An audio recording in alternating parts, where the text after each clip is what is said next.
week in racing. It's time to recap it.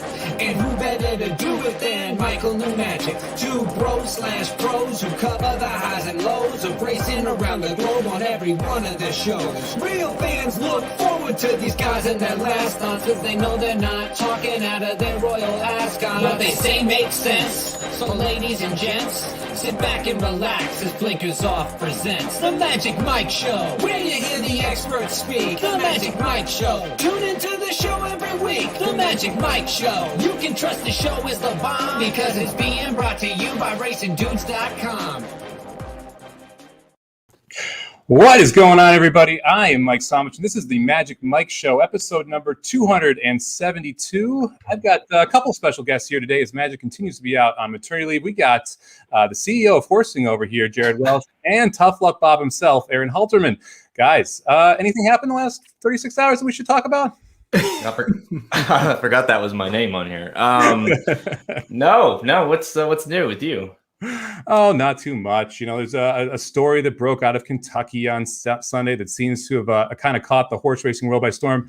Before we get into that, I mean, I think we at least have to talk a little bit about where we're at, just from a general idea of what's going on. So obviously, Medina Spirit, positive test on Sunday, comes back with 21 picograms of methylbetazone for every milliliter of blood tested. Got in line to get DQ'd from the Derby. We're waiting on the split sample to come back. Not really sure when that's coming back. I haven't really got a timeline on that front yet. Assume there's going to be some type of an appeal either way once that comes back from some ownership group. So I have a feeling we're going to a little ways out from actually getting any type of resolution on this. Aaron, I'll kick it down to you first. How's the last 36 hours been? How you feeling? What kind of general thoughts on this whole thing? It's crazy. I've been on a lot of shows, but I haven't been on any shows in our platform yet. So this is the first time. So that's kind of crazy. Listen, it's been wild. We kind of got, of course, everybody saw it on Twitter, kind of Saturday night that something may break. And then we kind of got confirmation from somebody who actually, close to the situation. And from that moment on, it's just kind of been a whirlwind. I had to call my mom last night and apologize because, I went to a Mother's Day thing, but I wasn't really present during any of it. I was working the whole time. And, sorry, Mom, Bob Baffert ruined your Mother's Day. Yeah, it's been wild, and it's carried on into today. It's been, I would say unbelievable, but I'm not at all shocked that we're covering this and this happened. So I won't say unbelievable. I'll say it's almost been borderline fun because we've had, Twitter's been exciting, and I've been on shows that I never would have been on if this hadn't happened. So I guess I owe thanks to Bob Baffert today. Yeah, the Twitter takes definitely have been flying back and forth over the last 36 hours. It's been kind of incredible to see how many people are like professional pharmacists now, specifically in the horse field, and just a lot of random takes that I was pretty surprised by. Jared, how have you been doing, man? How's the last 36 hours been for you? Yeah, so that's his thing. The rumors started flowing a little bit on Saturday, and like Halterman said, I know a few people there, and I was like, I don't think this is accurate, but let's just check. And as soon I won't say who or what, but it just basically I got a call immediately from my text, and I was like, uh-oh, this is real. So then of course we knew, we prepared. And I'm the same way, like Mother's Day stuff. And I mean, I was just like in a different woman on my phone, I was like, I feel like, Adam Schefter over there about a big trade coming up or something, I'm like just over there tweeting or, posting like it's like, thanks a lot, Bob. But no, it's just been, it's like, I don't know. It just is what it is. It's hard. I feel like we just keep seeing the same story over and over, and it's like it sometimes feels like we're the only ones that care almost. Like we're just going to continue business as usual. He's going to have his horses running in the Preakness this weekend. I'm going to guess. It seems like, and then it's just going to be like he's probably going to win. One of his horses is probably going to win, and then what? Yeah, I'd say the shit show on the horizon is definitely going to be interesting. I mean, you're going to think that he's going to have the top two choices in the Preakness. I mean, betting choices, assuming Mandaloun doesn't show up. Although at this point, I'd be kind of surprised if Mandaloun isn't in the entry box tomorrow. But we'll find out tomorrow during the draw whether or not Mandaloun is or is not in. And it would be the first time in a while your Kentucky Derby winner wouldn't be in, assuming the DQ ends up getting held up. It's another crazy storyline to everything that's going on. But yeah, it is unbelievable to see the way that everything is broken. It's yet another just a self-inflicted wound on the horse racing industry, where we're just not handling our own business. And because of that, you now have major media that's picked it up that is butchering the business of it and just not, they're repeating what they've heard and they're pushing the story. But man, it's frustrating to see some of the reports that have been out there. That's the thing. I was talking to our buddy Ryan Stillman, and I said that Baffert's going on the media tour today, and they don't have any idea what the actual facts are, how this works, anything like that, and he can just fleece all of them, and it's great. And whatever he says, they're going to take it as gospel, and so he's doing a good job of that. And Churchill Downs and the Kentucky Racing Commission, you can blame either one, you can blame both. They've let Baffert control the narrative. I wake up Sunday and it says press conference at 9:30. That was not a press conference. That was Bob Baffert calling the media to the barn and updating about his Preakness horses to kick it off. It's like, when you think of a press conference, you think of representatives from the track. You think of representatives from the commission. And then you think of Bob Baffert. You think of them all up on a podium together. And Churchill Downs or the Kentucky Gaming Commission, they control the narrative. They run the press conference. They come up and say, hey, this horse has tested positive for this. This is what we're going to do. Instead, Bob Baffert breaks the news to us that a horse tests positive. So, let's call Barry Bonds up and let's say, hey, Barry, you're going to say that you tested positive for a steroid. Then we'll react. I mean, crazy. So it's just been it's been mind-boggling, this whole thing. That honestly is one of the wildest parts to me in this whole thing, is that the fact that the first press conference wasn't by Churchill Downs or or CDI or anyone saying Medina Spirit has come back positive. We're going to have a split sample. There's a potential DQ, going through all the ramifications, explaining the situation clearly, so that we're not getting the information from Bob Baffert the next morning at what's actually going to happen. It's mind-blowing to me, because then people go on Twitter and go on here and go on all these different places to try and figure out what actually is going on. And a lot of the information's bad. And so then that information gets repassed along. It would be so much easier if you just had, the Kentucky Derby, or you had anyone come out and say, this is where we're at. This is what's happening next. This is how this will be solved. And this is the timeline. How do we not know when a split sample is coming back? They were able to test the first sample in 4 days. Can they not give us a timeline? It's just wildly maddening to me that all of these commonalities, common sense, is just not being followed in any way, shape, or form, and that we're getting our news from Bob Baffert going on Fox News and Bob Baffert holding impromptu press conference at the barn. It's maddening. Well, I will say he's not doing himself any favors by being on these shows. I mean, they're just like, what's the latest? The groom peed in the stall, right? Is that the groom peed in the stall, and then damn Medina Spirit ate it, and then that screwed it all up. So it's just like, it's entertaining, but you're right. It's like, why is he on, he out there saying these things instead of, we've literally seen no video of anyone, like you say, of anyone that makes any sense as far as making a ruling here. So yeah, I mean, it's not shocking. You'd like to see it. The thing is like, as we are sitting here on Monday of the Preakness week, it just seems almost impossible that they can't run him, that they can block him from running these horses, especially, let's just say in a Baffert ran world that the DQ, he gets DQ'd and then he gets it reversed like he's done in the past. So then all of a sudden you say, well, you didn't let me run the Preakness, but I did win the Kentucky Derby, and that just becomes a whole legality nightmare. So you almost have to let it play out in a sense until you can, until I guess the split. I don't know. Why does it take so long for testing to be done in our sport? I don't know. Well, let's not forget what happened in Arkansas. We had Charlton and Gamine who both are positive. He gets DQ'd. They appeal. The split sample essentially was improperly transferred to the lab, and there was mishandlings throughout the process, and it gets overturned. Close to a year later? Yeah. It's impossible for Pimlico without having an overall gaming commission that's overseeing the entire sport to say, no, you can't run here. It puts them at a huge legal liability if anything happens in this process where he's not DQ'd. And that's, I've been harping on it for a while. It's not exactly this wildly innovative thing, but there needs to be a overall gaming commission, a commissioner. If you look at every other major sport, you have one ruling body over the entire sport. It would be almost impossible to do now because you have Stronach Group, you have CDI, you have NYRA, who would all be essentially listening and reporting back to this person or this group. And there's no way in hell they give up that type of control. Right. No, that's not going to happen. And, I think for situations like this specifically, like, do we really need a commissioner to run the day in and day out operations of all these tracks? Probably not. But do we need a commissioner and an overall body to rule on stuff like this to where it's universal on one track? That's the argument he's made before. Oh, what's illegal in Kentucky is not illegal in California, and it's not illegal in Baltimore or at Pimlico. Fine. But I agree. One universal set of rules for all the tracks, the testing and all the positives, the drug violations, those are all ruled on by one governing body. That certainly needs to happen. And you're right. The main thing that I've been on 2 or 3 shows with the general public, with hosts sports people that don't really know about racing. And they ask, well, when are we going to actually find out if this horse is officially disqualified? And how dumb do I sound?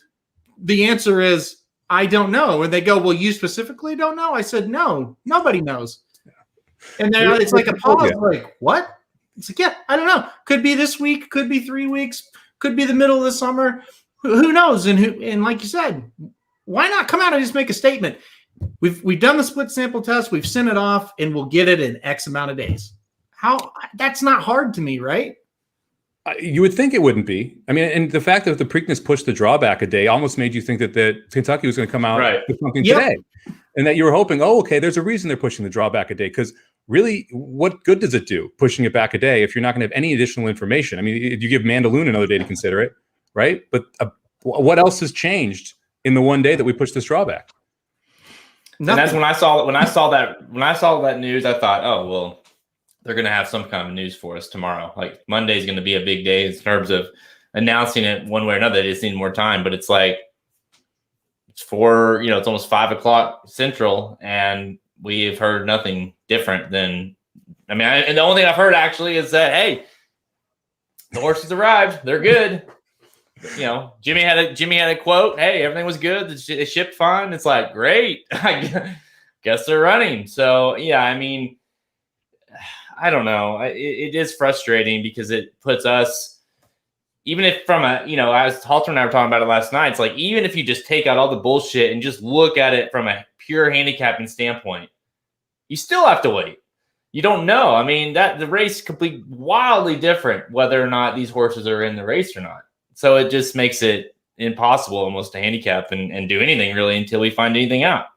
I'll jump in just real quick and just say I'm 100% convinced now that the horses will be in the race. So I'm going to actually start working on it because they've already vanned up there. I just believe there would have been some kind of announcement before they waste their time going up there. Baffert has a horse entered in the Black-Eyed Susan. So I think it's just one of those things.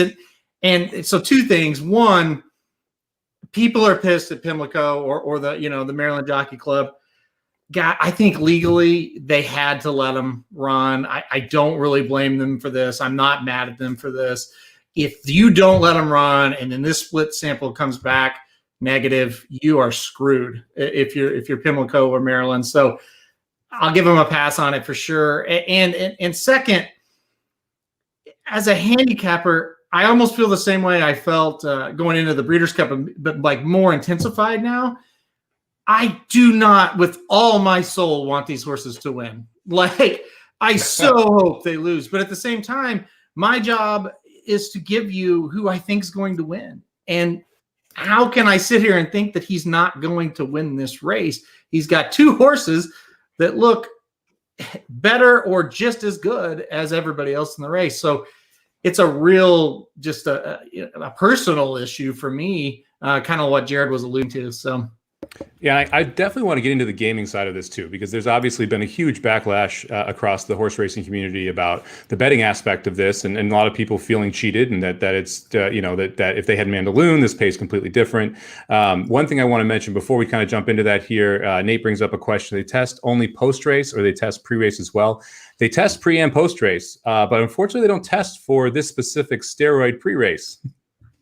So it's just tested in the post-race blood work, which means that that's the only time they can show up, which is wildly frustrating. And to be clear, the rule in Kentucky is that any of this in your blood on race day is illegal. It used to be 10 picograms per milliliter of blood. Now it is 0, and you cannot inject the horse 14 days prior to the race. It is a drug that's used every now and then in training when there's inflammation in a joint, but it is supposed to be pretty heavily regulated since it's not great long-term for the horse. And I do want to say, like, I want to make it clear, because to your point, and we have obviously talked about this, like, let's just think about this from, let's say he went by the rules. One, if he did not inject the horse 14 days before the race, and 0.21 per milliliter is still in this horse's system, how much would that horse had to have had in his system all the way back 14 days ago? Because it's documented, it's actual facts that this can go through a horse pretty quickly. 2, if he did, then that means he had to have injected the horse within the 14 days. So it's either if you just are, if you're don't believe, if you're on the wagon of saying, I think he's just, it wasn't a legal drug really. It's a class whatever C, and it's, they do regulate it, but you can use it to a certain extent. If you do believe that, he still violated the rules in some fashion, whether it be injected the horse way, way, way too much prior to the 14 days, or did it sometime in that gap of the 14 days when you're not allowed to do it. So either way, it's wrong. And that's not even getting into if you think this is masking something else. You know what I mean? Like, if this is a bigger, if this drug is creating a false positive for this drug, when in reality it's some milkshake concoction that's doing something else. Yeah, really, there's only 3 possible reasons this shows up in blood work. The first reason is the horse was injected with it and it didn't clear the system. Generally, it takes about 96 hours for a normal 9 milligram dose to clear the horse's system. The second reason would be because of contamination. So the horse ate something that created this in their body and their blood work, which is really like they would have to eat it right before the test to have this show up at this level, right? Or the third one is that sometimes you see a false positive specifically for this drug when other drugs are being used that aren't detectable by testing. So all 3 of those are illegal in our sport. Like, there's no like positive ending here. And you can say it's contamination. Well, that's on you, man. Like, the contamination is because if someone peed in the hay, like, that's not sanitary for the horse either. That shouldn't be happening. Maybe don't let that happen in your only Derby starter stall. Just a thought. Well, let's get real. That's the craziest thing. I can't even believe that he said that came out of his mouth. It's just like, wow, out of all these situations, the third situation that Somich read off there, in my opinion, I want to make that very clear. This is just my opinion. I have no facts on the matter. That's probably what happened in this situation. I got absolutely roasted on Twitter when I said, I actually believe Bob Baffert that he did not inject this horse with the drug that this horse is tested positive for. And everybody, oh, you're a clown. No, you didn't read it right. What I meant was, and what I said was, he's doing a hell of a lot worse. And that is what has caused this positive test. I don't believe Bob Baffert is dumb enough to inject a horse with a drug that's going to get him disqualified from the Kentucky Derby. I do believe that a concoction of whatever he did caused this false positive. And whatever he did is a lot worse than this drug that we're referencing so many times here over the last 48 hours.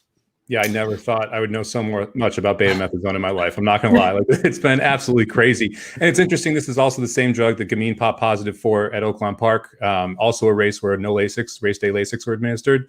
All 4 of Bob Baffert's grade 1 positive drug tests now have come with no race day Lasix administered, which is interesting as well. Not sure what the connection is there, but I just found that was kind of interesting that there is that connection. All right, so basically where we are, we're waiting for the split sample. We're assuming both these horses are going in the Preakness. It could be an absolute shit show on Saturday if they win, or if one comes back positive or anything. So stay tuned. The roller coaster ride definitely isn't there. Kind of want to pivot over to the betting side. Because I think this was a big topic on Twitter, obviously, and something that everyone here, myself included, has been thinking about. Because look, last year I was really salty when I got beat by Authentic twice. I told myself I wouldn't let that happen again, and that I would, make some changes to my handicapping. I was on Medina Spirit, and one thing I was thinking, when all this was going down, was if I told you one horse came back positive from the Derby, and you said a morning line odds, who's your favorite, and how short of a price would they be?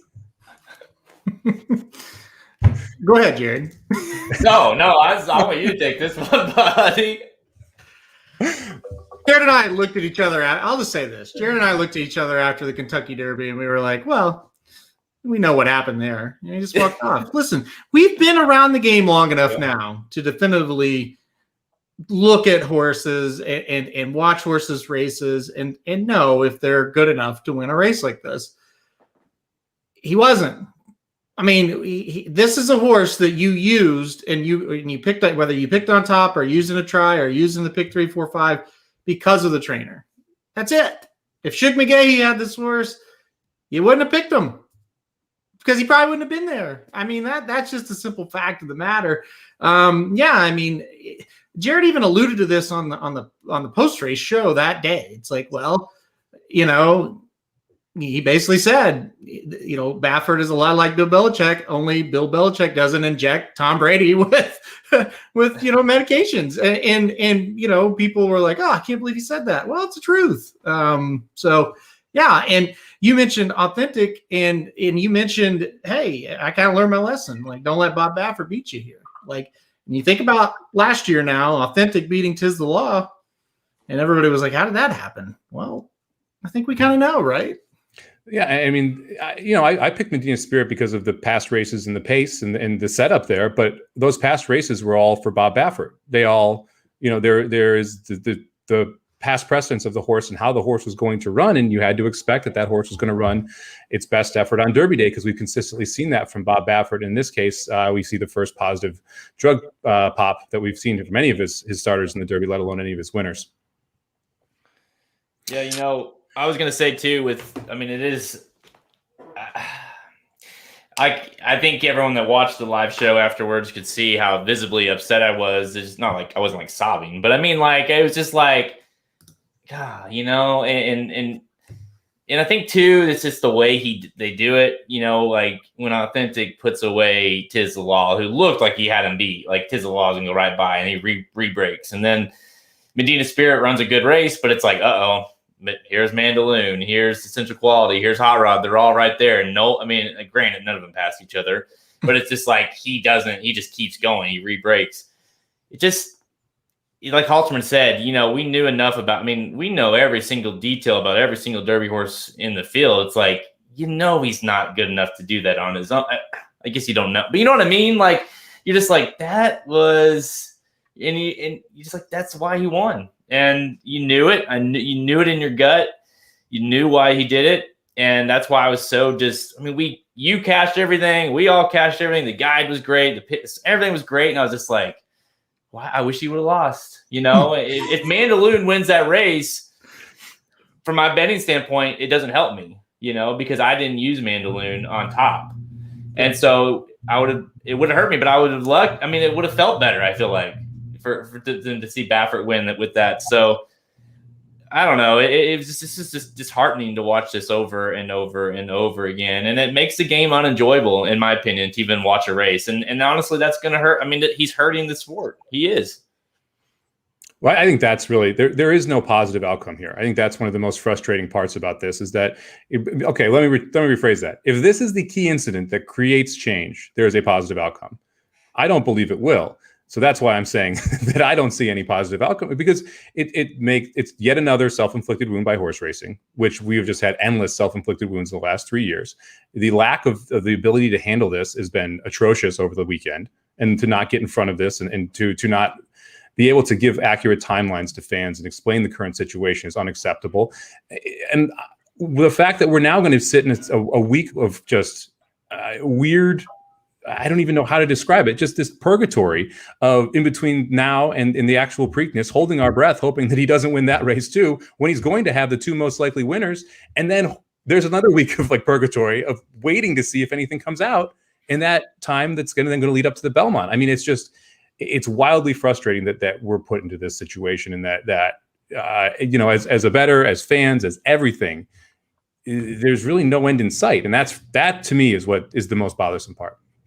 No, I think you're right. I think it exposed Bob Baffert, but it also exposes just this huge problem in the game. And I think that's just almost just as bad as Baffert popping a positive test here. We kind of talked about last year. I think what happened last year, Authentic was a really good horse where like talent was there. So he won, and I think people, while there was skepticism, it was like, yeah, but at least he's like really damn good. He'd only lost once. Vinny put it best on the post-race show. He just won the Derby with Life is Good's blocker. Like, really? Like, I think that's why Jared, really to your point, and I think, Vicky, you said it a little earlier, you did kind of feel sick. It's like, oh, my God, if he can win with this horse, this is sickening, right? And the other thing I want to bring up that I absolutely hate about this, you felt like racing was kind of back last weekend. Like, it was just like, oh, the fans were back. We saw fantastic races. Even if you hated who won the Derby, we cashed tickets and like 4 horses across the track at the wire. That's exciting stuff. And people had so much fun at Churchill. And it's like, maybe we're back. And then bam, this just hits you right in the face. And it's like, why every time? Remember back to the Breeders' Cup. Jared and I were there at that one. And we're like, yeah, I didn't really feel like the Breeders' Cup, but wow, great races we saw. And we did really well. But then you got Baffert. He had drug allegations going into the Breeders' Cup. He wins races at the Breeders' Cup. And it's like, yeah, but shit, that son of a bitch won the Breeders' Cup Classic. It's like, yeah, it's not great, and I'm sick of it. I'm sick of all the negativity after seeing great things on the track and then having to talk about this afterwards. Yeah, not talk about the great things on the track, Right. like not talking about what we saw in a turn, like domestic spinning being that race with Colonel Liam or whatever. Like, that's who cares now, because all we're talking about and all the media cares about is whether Bob Baffert, drugged his horses or not to help him win races. And I will say, Mark has a comment. I've been seeing this through the chat a lot here. What will do to Baffert, or what will Baffert do to racing? And maybe it's me being too optimistic, and you guys can, help me if I am, but it's like, I feel like racing has an opportunity here if they take it. Like, this could actually be a catalyst for racing if they say enough is enough. You're banned for a year or whatever. We're not dealing with this shit anymore. You're not going to enter horses. Like, that win's vacated, whatever. And enough is enough. Just like we saw with baseball, when steroids was rampant, and when we see drugs. And I mean, it's not like it's horse racing; it's only sport that we see drugs being used to help athletes. So, but they need to shut it down. If they continue to let it run, then it not only is it going to hurt new fans, it's going to hurt the fans, bettors. We're going to be sick of it. I think that your parallel to the baseball steroid era is spot on. I mean, I feel like right now the punishment doesn't fit the crime. And that's the biggest issue, is that essentially you're incentivized if you buy a horse that's a highly priced, yearling or 2-year-old, to send it to Bob Baffert, because he gives you the best chance to win the Derby. You're incentivized to ride for Bob Baffert because it gives you the best chance to win these major races. And then you sell your horse for more money when they go off the stud because of it. Every single person throughout the line is incentivized to send it to someone who is pushing the envelope in any way they can. And that person gets fined $500 for it. So there's no de-incentivication across anywhere. The owners aren't de-incentivized to send their horses to trainers who are pushing the envelope. The trainers are incentivized to push the envelope because the fines don't match the purse structure. And so you have the situation where, just like in baseball, look at Bartolo Colon, who I think got caught for steroids 4 or 5 times, but signed year after year, signed a $20 million 1-year deal because of how he played. And so it's like you're incentivizing the guy to do it because that's how he's able to keep getting these big contracts. That is how people are making money, is because they're allowing this to happen. And like you said, Jared, they need to make an example and not allow this to happen with other places. And there's much more that they could be doing outside of just making this one example. I think we all on this stream believe it is not one trainer that is guilty here. So it needs to be large-term reform if you're looking to try and really clean this up in a quick way. I guess one thing I'll touch on that you just said, you think of the top 4 finishers of the Kentucky Derby, and I'm not going to go ahead and make accusations or anything like that, but do you guys feel good about any of them being the Derby winner? You know, my point being, sure, disqualify him. Now what? You know, right. just to clarify, Brad Cox was suspended had multiple 7-day, I think 21-day suspensions in 2014 or 15, and Doug O'Neill has had multiple drug violations as well, and they run 2nd and 4th and 3rd in the Derby respectively. So it's not like it is just the trainer that is at top that has had a checkered past with this. Yep. Yeah, thanks for that. You brought in the facts, and that's nice to do that. And here's another fact for you: Doug O'Neill, the trainer of the 3rd place finisher, Hot Rod Charlie, wasn't the trainer of Hot Rod Charlie in the Louisiana Derby. Well, you think, well, why is that? Well, because he was serving a suspension for positive tests. Yeah. So it's a huge problem. Baffert is getting the brunt of it now, and he certainly should, because he had a positive test in the Kentucky Derby, and that is just unprecedented, really. 1968 was the only other time that's happened, to my knowledge. So he's getting the brunt of it, but we have a lot to do. It doesn't stop with Baffert. I mean, we have a lot to do. We have a lot of reform if we're ever going to make this a level playing field. But to that point, he is, I mean, if you could put, like, you know how they talk about changing the logos of like MLB to like King Griffey Jr. or whatever, like his back, you know, it's like if there's a face you can put for horse racing, it's Bob Baffert. Yep. Everyone knows Bob Baffert. You make an example out of him. And then the guys like Cox and O'Neill and all the guys, you go down the list, those guys are like, they'll do it to him. Like, uh-oh. And really it needs to start there.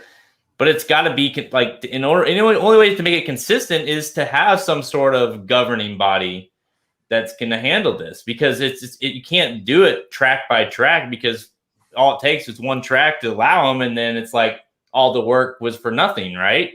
If Churchill bans him, and say Pimlico bans him, and then he goes to Saratoga and runs all summer, it's like, well, that didn't do any good, So. It has to be a united front in order to stop this, or else he will. I mean, the dude, obviously he's found ways in the past. He'll find ways to continue to do it.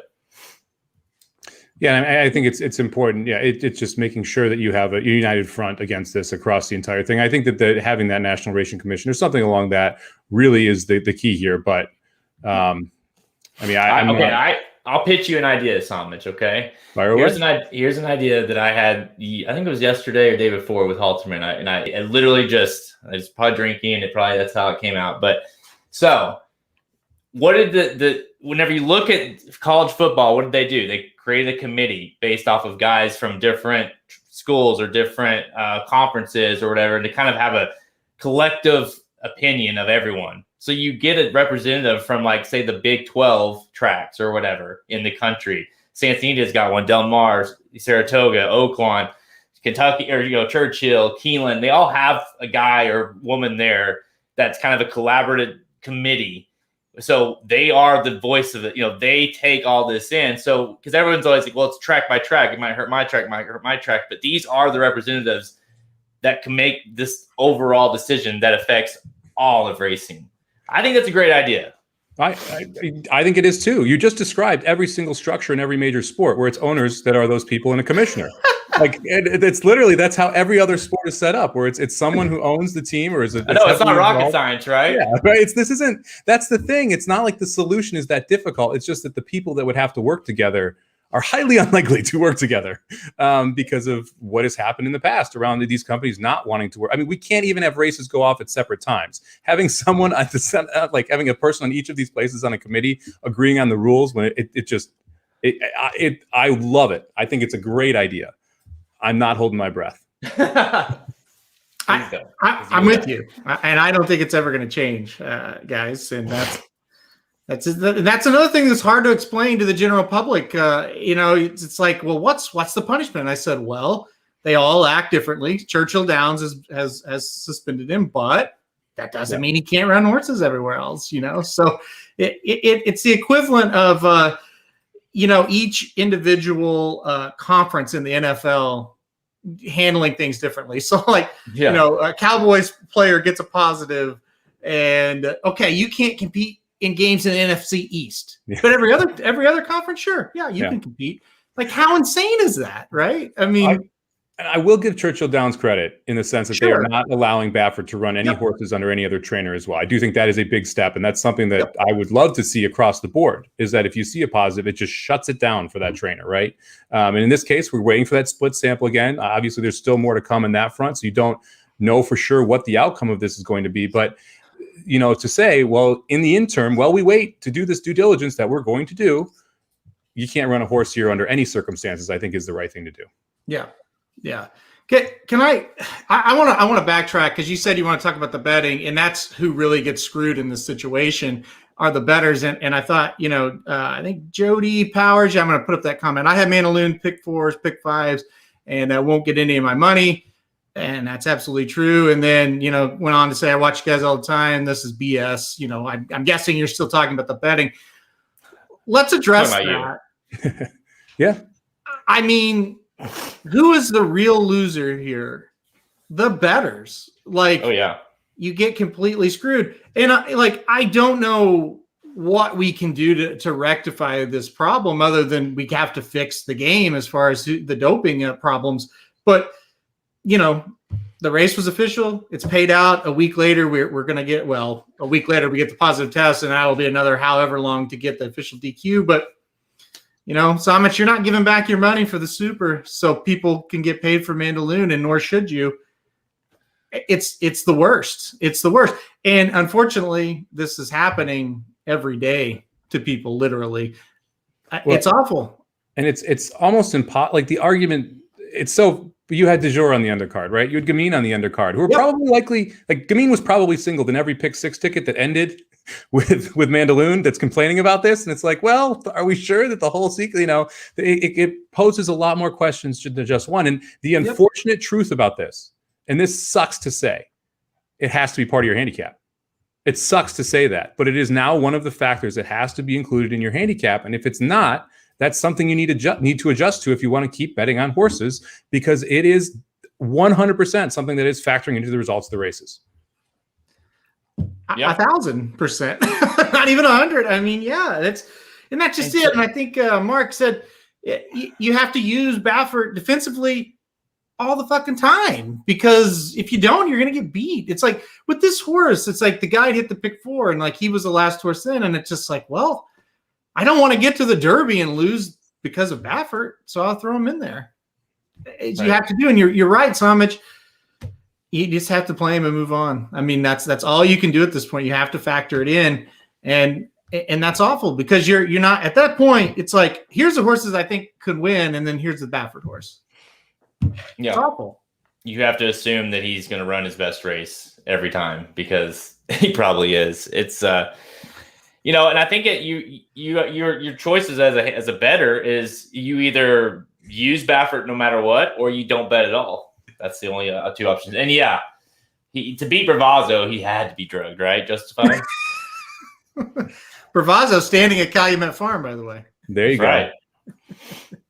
All right. Should we use that as our segue to talk a little bit about the Preakness? Sure. There you go. That's a great segue. Right? The coach is sending a horse. It got there today. Ram in the house. First Preakness runner since Bravazzo for Lucas, right? Hey, just allow Lucas will set the world straight, guys. Lucas will come in this Saturday and he'll win the Preakness, and he'll say, you know what? Fuck you guys. Don't worry about the other white hair guy. I got this. I just dropped the mic, right? All right, so we've got, what is it? We've got 9 right now that we're assuming are going to be in the draw tomorrow. We got Medina Spirit Concert Tour, Risk Taking Crowd Trade for Chad Brown, Keep Me in Mind for Robertino Diodoro, Ram for Dwayne Lucas, Midnight Bourbon for Steve Ashington, Unbridled Humor for Todd Pletcher, Ron Bauer for Michael McCarthy, and France Golaina coming in from from Japan for Hideki Mori. So, kind of quick thoughts on this. Do we think we're going to actually see Mandaloun in the draw tomorrow? Do you think it's just going to be these 9? Do you see any defections coming? Go ahead, Jared. From what I'm seeing, I don't see any defections off of. It still sounds like Midnight Bourbon is a go. Keep Me in Mind is back on track. They're saying risk taking, obviously crowded trade. it seems like you're going to get that Chad Brown combo, the Bob Baffert combo. Obviously, unless there's no way Ram's not running, right? Keep Me in Mind, Midnight Bourbon. Broad Honor sounds a go. I think that list is pretty. What is that? 10 horses. Mm-hmm. So I think a field of 10 seems likely. Yep. I don't think Mandaloun will be in the field just because I think he would have vanned up today with Ram and the 2 Baffert horses. So and Somich, whether they make him the Derby winner or not, my God, why are you not running Mandaloun unless there's something we don't know about, like he came out of the race poorly, but. This seems to hit Mandaloun, right between the eyes, so I can't believe they're not running him. But, field of 10. First thought is, how are we going to beat Baffert? We got to try to beat him with somebody, but where do we go? At the wire, come on, guys. Baffert's not the only cheater. Stop the nonsense. Well, you needed to tune in a little earlier because that's all we've been talking about. Yeah, right. We literally just said that. So scroll through the comments a little bit before you make a dumb comment like that. But go ahead. Jared getting mad at the comments. Listen, we got to try to beat Baffert with somebody. Hopefully, I don't know what's going to take. Maybe these horses just don't show up. I don't know. First look, I think Midnight Bourbon's awfully interesting to play back. Got a horrible trip in the Derby. Maybe he gets a better trip here. And I've always kind of been a crowded trade fan for Chad Brown. Hard to support him. He can't win stakes at Aqueduct. I get that, but you got to look somebody.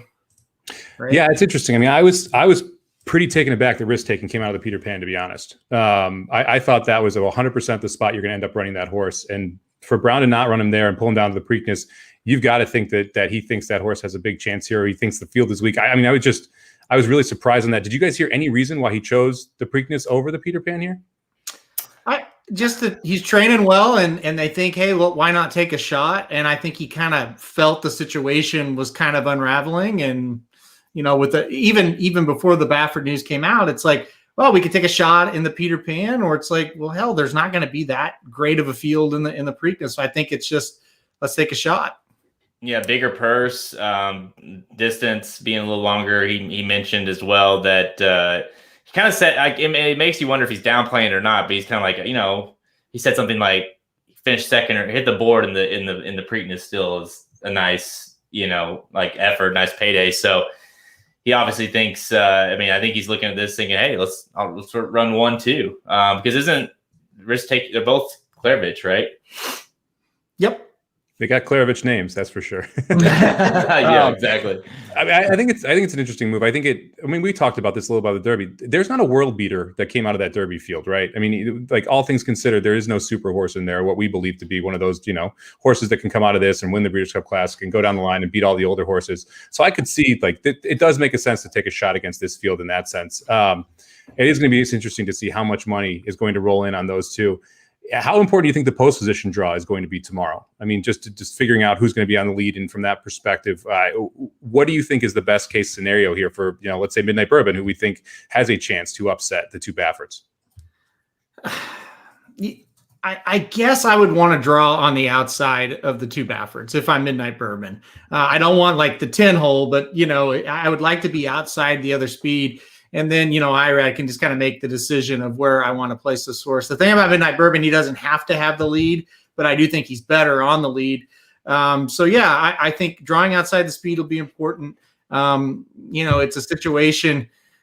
Yeah, if I'm trying to be, one of the other horses trying to beat Baffert, I don't want it to be Medina Spirit with Concert Tour just to his outside, because then I think they can really dictate what's going to happen. So hopefully there's a horse that can kind of split those two to where they're not together, where they can kind of run their blocking scheme that undoubtedly will happen. So if I'm Medina Spirit, I want a similar post to the Derby, right? Just kind of get me in the middle and and hopefully Concert Tours to my outside to be my blocker. What?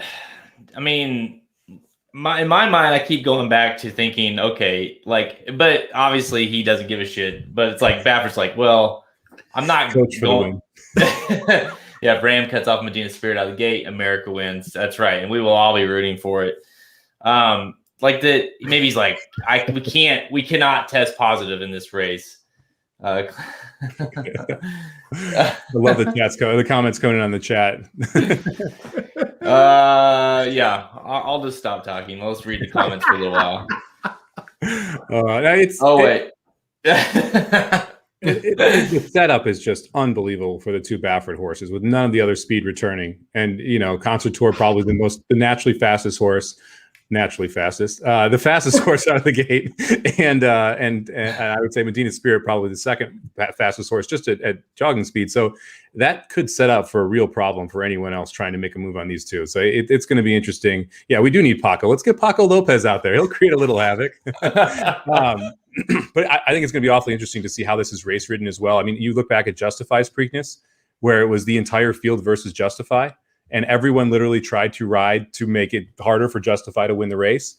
Sometimes you see those type of races come along. I think it'd be interesting to see how these jockeys treat Medina Spirit and treat Concert Tour in this case, and see if we see some of that same tactics to make the race more difficult on those horses. Yeah, you got to think that these, at least the one or two of these, are going to be like, no, that's not happening. We're not letting you go out to get this easy lead again. So. That will be interesting. And it makes you, like, in the back of my mind, I keep thinking, like, surely Baffert's not going to have these horses juiced again, right? Like, are they going to hit a wall at the top of the stretch and just stop? Like, is he going to be that arrogant to just keep doing what he's doing? And just, I mean, because it's just, like, if he gets a positive test in the Preakness, I mean, he can't be that dumb, right? Oh, man. I'm the reason why I'm looking at my computer here. So the NTRA votes just came out for the polls, and I did not vote any Baffert horse in the top 10 for either poll, whether it be the 3-year-olds or the olders. And I'm just kind of looking to see if anybody followed suit. Seemed like a few did. So good job there if you did. I think that's the only way we can kind of voice our displeasure in a public way, is to be like, hey, I'm not going to vote these horses in this stupid poll, even though it doesn't really matter. Still kind of makes you feel good. So looks like a lot of people did kind of do that. So I would encourage anybody voting in that poll, don't vote any of these horses. The thing that I've learned the most about Bob Baffert, his ego is massive. I mean, you watch him on these shows, it takes balls to do what this guy's doing. It's crazy. So how do you hurt a guy that with an ego like that? Don't recognize him or any of his horses. So I think I urge all media members to do that. Well, to that point, even though he won't be at the race, which is unfortunate, but an ideal situation would be he wins and then it's just booed. Everyone that's there boos, and that would really put a damper on his ego. Still, I guess he can still boo, but he won't be there. But still, that'd be kind of funny. To your point, Jared, would he be so blatant to do something like this, like have a positive comeback here? I think having a positive comeback in the Derby was wildly unbelievable. Like, to allow that to happen in that race. And so all bets are off in my mind after that, right? Especially with last year's history. Like, he's had four grade 1 positives. And yes, it's other trainers too, but we're harping on Bob Baffert because it just happened with Bob Baffert. He has had 4 grade 1 winners pop positive in the last calendar year. That is nuts. And yet every time it's always something. It's and like Dr. Tang says, and he's totally right, because I have a lot of experience with narcissists. is that is exactly what he is, because it's never their fault. It's never their fault. It's someone else's fault. It's the job. It's it's just whoever they peed in the stall. It's Jimmy Barnes. He had shit on his hands or whatever. It's like it's always someone's out to get me. It's cancel culture. It's like, give me a fucking break, dude. Like. I like this comment. I really hope Keep Me in Mind goes gate to wire. I will be ecstatic if it happens on Saturday. I will be so happy. Well, hey, if he gets out to the lead, he ain't stopping. I mean, he keeps running. So real quick, and I know the answer. Who trains Keep Me in Mind? Yeah, exactly. Yeah, Robertino Diodoro, right? Well, that'd be great for him to win. Yeah. Yeah, but Honestly, that's part of the problem. Like that's Again, the thing. exactly. And that's what I try to say. Yeah. I'm rooting for That's gonna France. make him feel I'm good. rooting for France. Go to Ina. I'm going. Yeah, I'm let's go listening with for the the Japanese Japanese horse, buddy. That's nothing go wrong with that one. So I'll just you guys talk for just a second. I'm gonna look something up. I have one more point to make. All right. No, I think the Chad Browns to me would be Chad Brown or Asmussen, or of course my boy Dwayne. That's who I'm going to be. Oh, here you go. Good news. In my bobblehead drunken adventures of ones I buy at 2 a.m. Look who came in. Oh, there you go. That's a sign right there. Midnight Bourbon, baby. Me and Steve Asmussen are now friends. You like that? So we're back in the Steve Asmussen game. We got it. Look at his hair. Is it short? His hair's short in that. It's the short hair from Lone Star Park. It's like from 2005. So way back in the day. Wow. That's a collectible. I saw Lone Star Park. We're going to be there for the tournament. I couldn't not buy it. That's great. Oh, shit. I would love to hear your wife when these start coming in. I keep the invoices. As long as like throw $5, what's she going to say? Come on. But there's like 1,000 of them, so no worries. They're accumulating quickly. I will say that. All right, what are you looking for? Well, no, I was gonna say, quick look at the field for the Preakness that's gonna be drawn tomorrow. Rombauer, that's the horse to root for. We got to root for Rombauer, Michael McCarthy. No. All right, I'm in. I mean, this is going to be a mess handicapping this too. I mean, obviously we're going to all be all over this thing, and we're going to start to wrap it up here. But we've got the draw show live tomorrow, so make sure you check it out for that. Blinkers Off be on Thursday. Magic Mike show will be back on Thursday doing the late pick 4 from Pimlico. So this is something that we're going to have to deal with as handicappers now and talking through it. There's a lot of different ways that this is kind of affecting everything, but we'll try and keep up on the best case news and let you guys know what's going on and keep everyone we keep trying to just speak into specifically the facts of what's going on and what we're expecting in the next steps, and take it from there, man. It's a weird week. It's been a weird 36 hours. I apologize to my wife for looking at my phone so much yesterday, but the key is I don't want to go back to normalcy. I want this to stay as something that gets adjusted, and it's something that needs to change. And so it's frustrating when you get PR emails that are exactly the same as they were a week ago, even nothing has happened. But you also understand that there are businesses that are trying to run and they need to figure out how to run and not be liable. And that makes it difficult in a lot of different ways. Well, and to your point and what Halterman said a little bit ago, and it is kind of, I want to say a couple of things. One, it is, in a way, I understand what Halterman's saying. It is kind of fun. And it's because we feel like, no, we're not letting this go. We're not going to allow for this to continue to happen. So we are going to be all over Twitter and, doing any kind of, we've been doing radio and, newspaper magazines or online publications been, asking us for quotes. And it's we're happy to do it. We want to get it out there. We don't want it to stop. And so to that point, it is fun because it does feel like we are at a moment here where this needs to happen. The second thing is this is everyone that's on, basically the three of us, definitely Halter and I mean, this is our livelihood, right?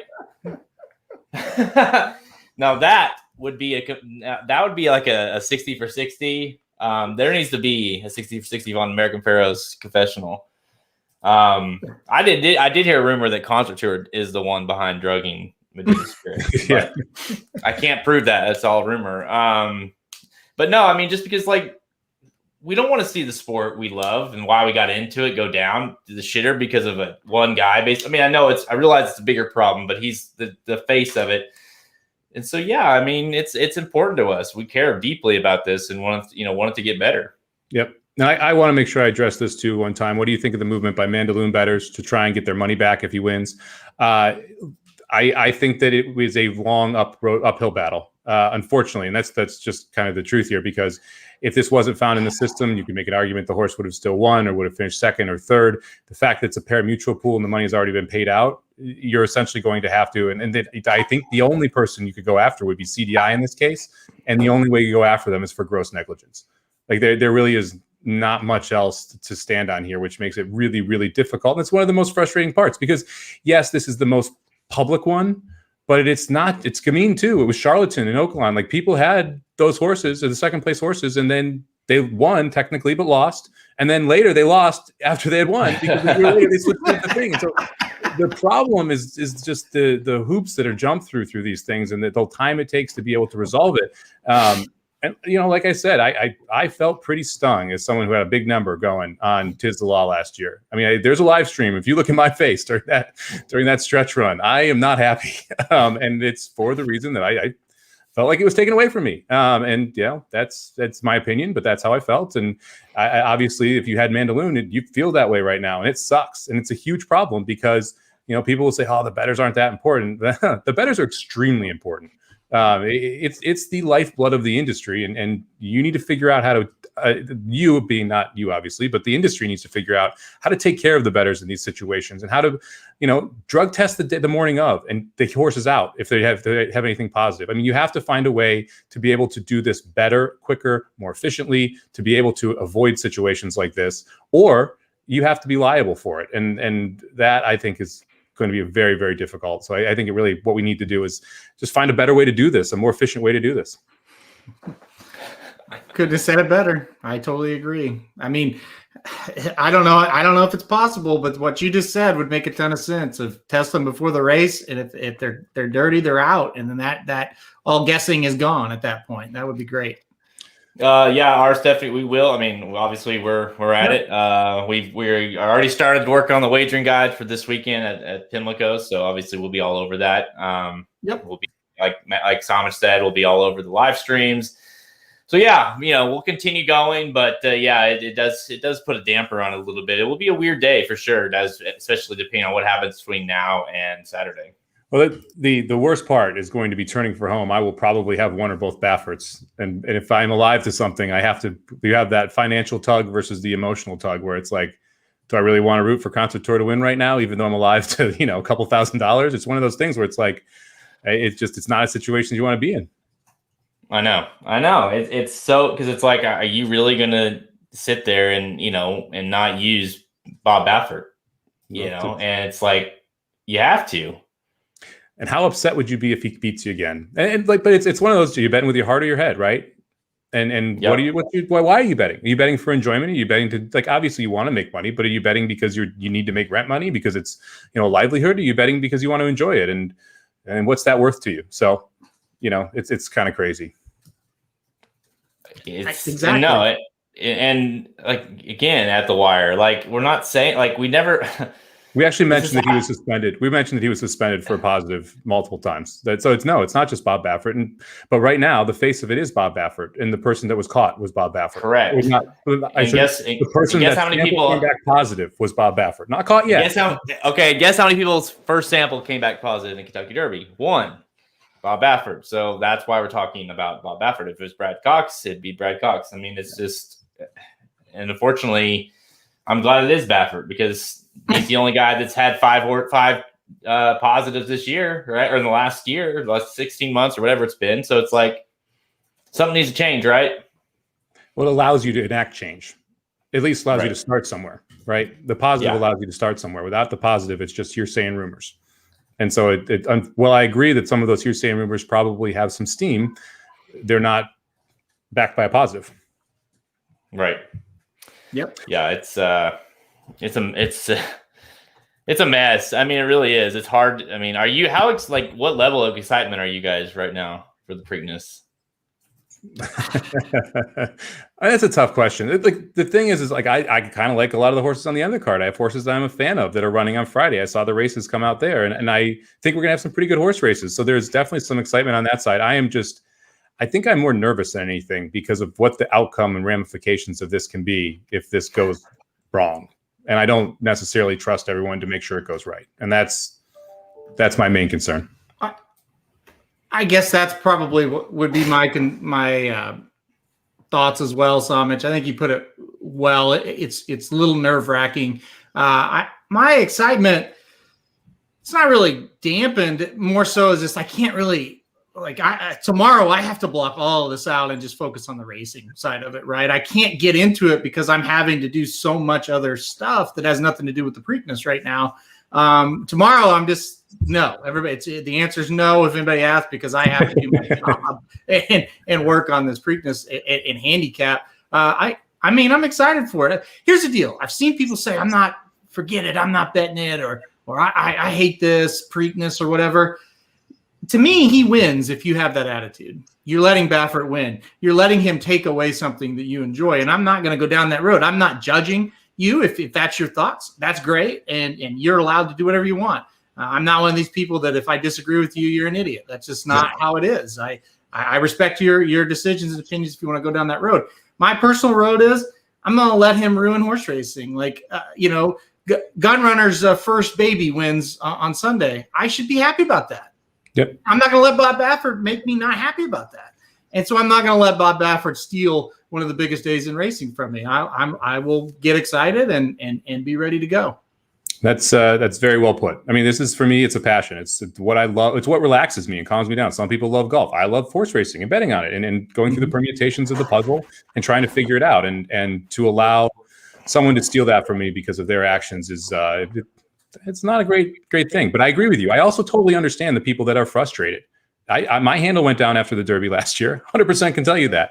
So I totally understand why people are frustrated and why they want to, like, okay, I need a break from this. Both, I think, are valid points.